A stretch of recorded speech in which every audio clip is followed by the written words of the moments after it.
کہتے حضور میری تمنا ہے کہ بس آپ کے قدموں میں زندگی گزرے. زندگی تو گزاری ہی مگر جب وفات کا وقت قریب آنے لگا اکبر رضی اللہ تعالیٰ عنہ نے وصیت کیا کی.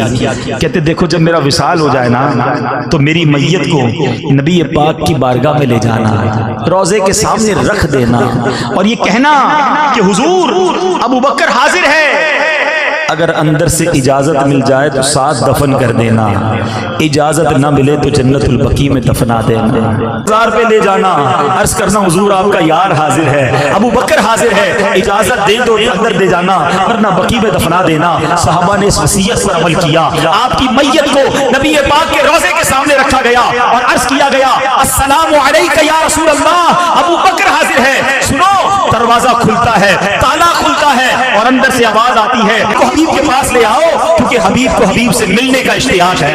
نبی پاک کے ساتھ موجود ہے. ارے آج بھی آقا کے پاس ہیں.